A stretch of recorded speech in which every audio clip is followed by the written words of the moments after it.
Hey, what's going on?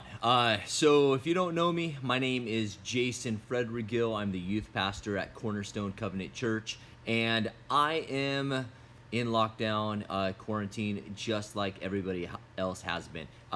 COVID has changed the way that we do a lot of different things, and so I've been doing a lot of things that I didn't do before. So one of the things that I've been doing is doing a daily video devotion that I've been posting on Instagram and my YouTube channel. I've started blogging and writing more, and I thought it'd be fun to just do something that kind of didn't really have to do anything specifically with ministry, but was more of just having a conversation. So this is the first episode of my VODcast, and today I'm going to be introducing to you what I think are the top 15 Marvel movies that have been made. So just a couple qualifiers. One, I'm not giving them in any specific order. That way you can't judge me.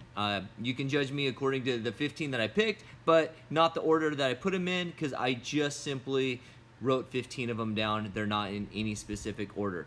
Also, I'm not holding to the current MCU.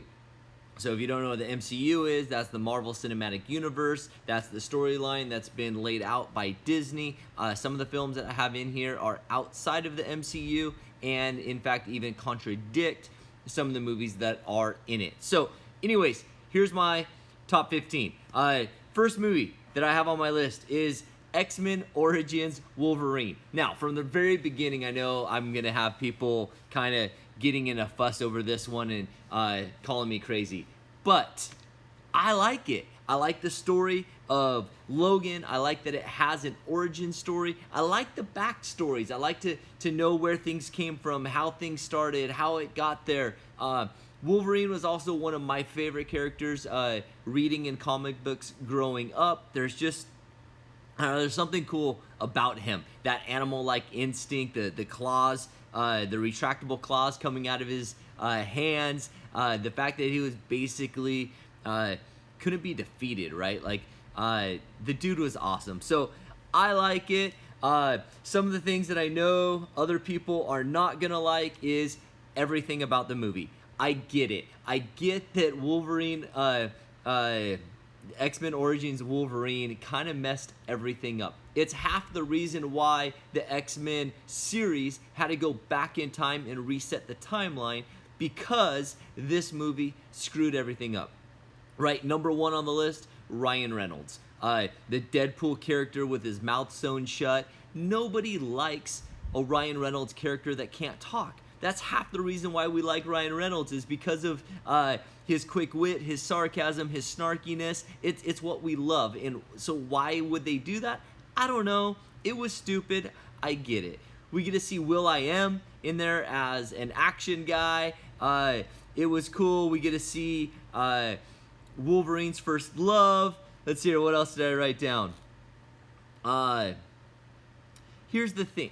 Right? It also showed kind of the torment of Logan's backstory. All of the stuff that he had to go through, the struggle with his brother, the struggle to deaden and kill the pain of his past, and the person that he fell in love with dying, all of that. It set the stage for them to make more Wolverine movies, which I appreciate. So, number one on my list, again, not number one overall, just first one I wrote down, X-Men Origins Wolverine.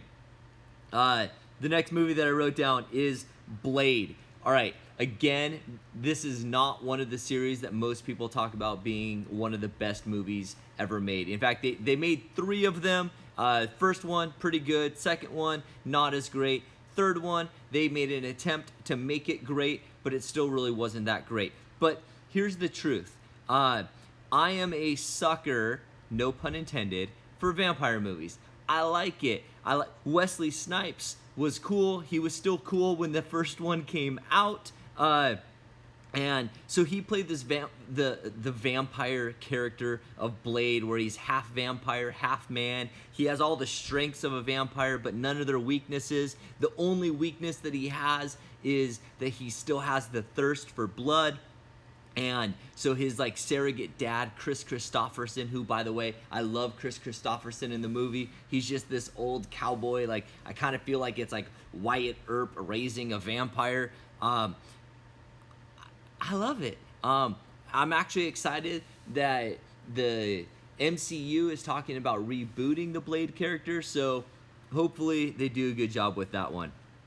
All right, next one on my list is Punisher 2004. So this is the Thomas Jane version of the movie. Now, they've made quite a few Punisher movies. Some of them good, some of them bad. Some of them not like worth talking about at all. They all have one common theme, and that's the idea of the Punisher, right? Like he's just an angry dude seeking revenge, trying to kill people. But this one was a little bit more calmed down. This one was actually a true revenge story. This was a guy whose family was taken from him battling back to health, and then taking on the evil that killed his family. So I really like this story. I do want to give a shout out to the Netflix series Punisher. That one was pretty cool as well. But I like this one. Thomas Jane as the Punisher. It was pretty cool. Number 4 on my list, X-Men, the original X-Men movie. So this is one that, again, could have been done better. They went on to do special effects a lot better in the X-Men movies. The story wasn't solid. It wasn't great, but it was like the first time that one of the comic books truly was brought to the film, and us as the just regular audience got to go to the movies and experience a real live comic book happening up on the big screen. So I like it. Again, X-Men's Wolverine is in it, and I like it. It kind of set the precedence of what we could expect in the future. A lot like one of the movies that's later on my list, but Iron Man, the beginning of the MCU. And so X-Men, this definitely started the series well, although I will say that Dark Phoenix did not end the series well. It was a disappointment of a movie. To be honest, I rented it. I made it about halfway through the movie, didn't even finish it, and I honestly don't even care to finish it. So it's going to be exciting to see in the future, now that Disney owns the rights to the X-Men, to see how they begin to integrate that into the MCU. And I hope they do cool things, because they're fun characters. They were definitely, the comic books that I bought most often as a kid, so I want to see more. Next one is, the Avengers. Yes. So the first Avengers movie. So at this point when the Avengers came out, we'd already been introduced to a lot of the different characters, but this is the first time that we actually see them all teamed up together, fighting evil. And what it did was it gave us a taste of what was to come, what Disney had in store for the MCU, for the Marvel characters, how they, at this point, we had been teased that the different characters from different movies would all be teamed up together, and then we would see over the next 3 phases, right, that the times that they would collaborate and come together, then the times that they would have their one-off movies. So, love the Avengers. That one was great. Next one is Captain America: First Avenger. Okay, this is an awesome story. I love it because we all like to cheer for the little guy, right? For the underdog. And in this story, that's exactly what it is. We start off with Steve Rogers. He's the little guy. He's puny. He keeps trying to get into the war. Most other people are avoiding the draft, and he's trying to sign up as much as possible. He's using fake names, all of this. And then he gets chosen because of not because of his brawn, but because of his heart, because of his character, because of who he is. And so he winds up playing the role of Captain America, who does kind of set this kind of a moral standard for the characters. We even see him later in one of the movies warning people about using foul language. And so I like that. And actually, guys, that's why both Logan and the Deadpool movies aren't making my list, is because of their R rating and because of the language used.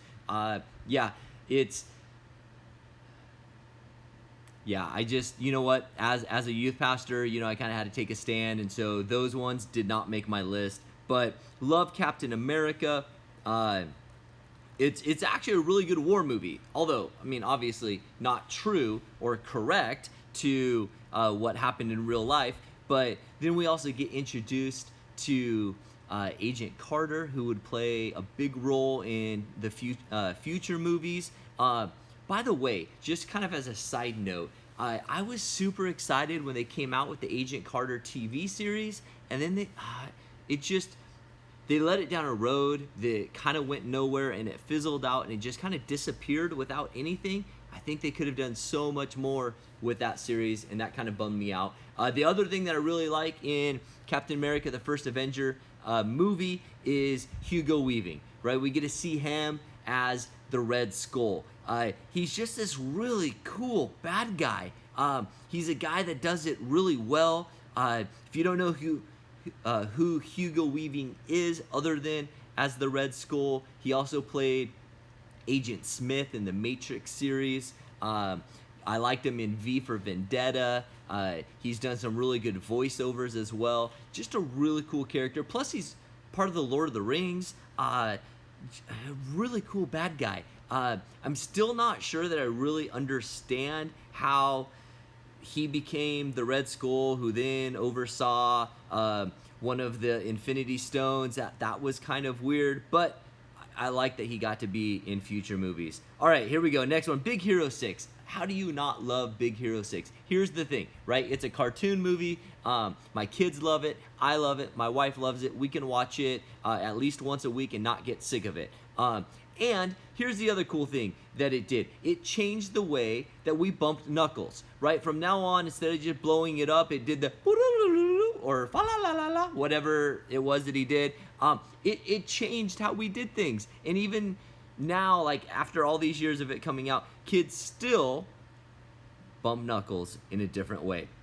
Next one on my list is Guardians of the Galaxy at number 8. Guardians of the Galaxy. This was like the Avengers in outer space. But what it really was just an awesome cast. It was funny. It had great characters. The story, I don't know how well it tied into the MCU, but the characters is what made this movie, and the soundtrack, right? A movie with a good soundtrack obviously helps it out, which is also why later we'll get down to it, but Thor Ragnarok, awesome soundtrack. Next one on my list, this one's going to probably create a little bit of controversy, but Hulk from 2003. So this was before Disney took over MCU. In fact, after this movie, and after they made this movie, then Disney started the MCU. They decided to reboot it with Ed Norton, and then Bruce Banner would later be played by Mark Ruffalo, who's the current Incredible Hulk. But I like Eric Bana in this role. There's just something believable about him. I like Jennifer Connelly in the support role.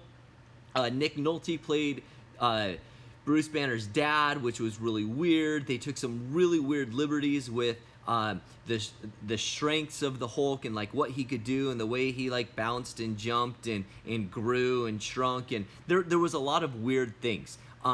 Truthfully, I don't think it was that great of a movie, but Eric Bana was awesome as the Hulk and as Bruce Banner. Plus, we got a cameo from Lou Ferrigno in it, so it made my list. Number 11 is Spider-Man Homecoming. All right, this one basically made my list because for the first time I felt like they actually nailed the character of Peter Parker. Spider-Man was actually portrayed as a high school kid. He was portrayed in the right way. This was the third reboot of the series, but they finally got it right. And so here's my hope. I hope that Sony and Disney can continue to get along so that we continue to see Tom Holland in the Spider-Man role.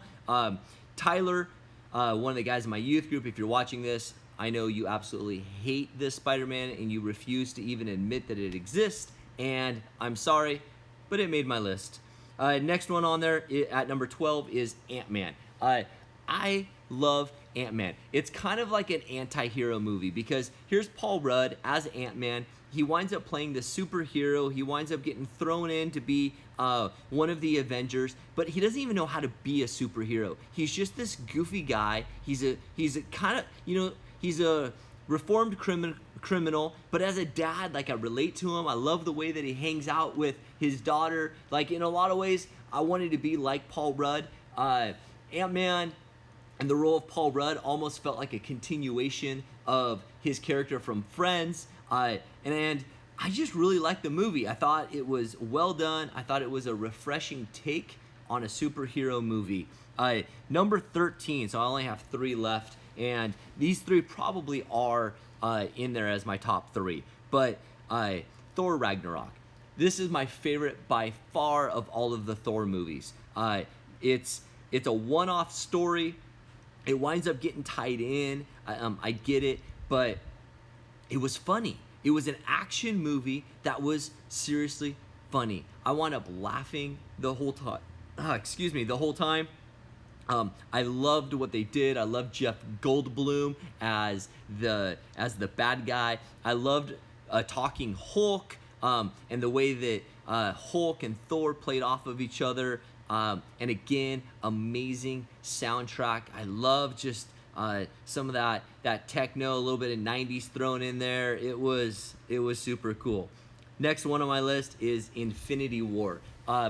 Here's the thing that I like most about Infinity War. Now, I'm gonna have to first kind of admit that it's technically only half of a movie. Endgame was the second half of it. But as a standalone,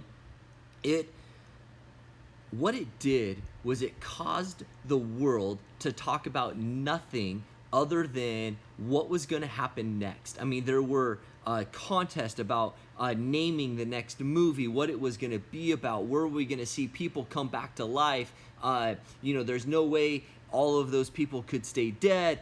All of that.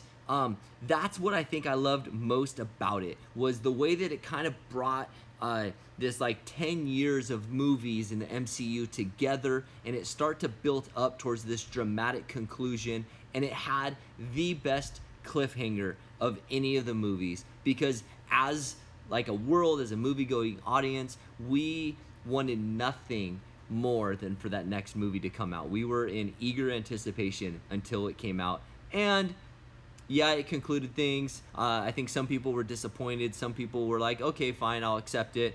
But anyways, last movie on my list is Black Panther. Here's the thing that I liked about Black Panther. It was a character that I didn't know much about. I know that he had been introduced in some movies before, but I had never read any of the comic books growing up. I liked the whole civilization of Wakanda. It was like this place that seemed like it was, I don't know, outer space, but it was like hidden in Africa. Super cool. I loved how the elements of Wakanda like played into the backstory of all of these other characters, things that maybe I didn't realize, things that I didn't know. But overall, the best part about that movie was Michael B. Jordan. Had to be probably the best bad guy out of all the movies. He was so intense.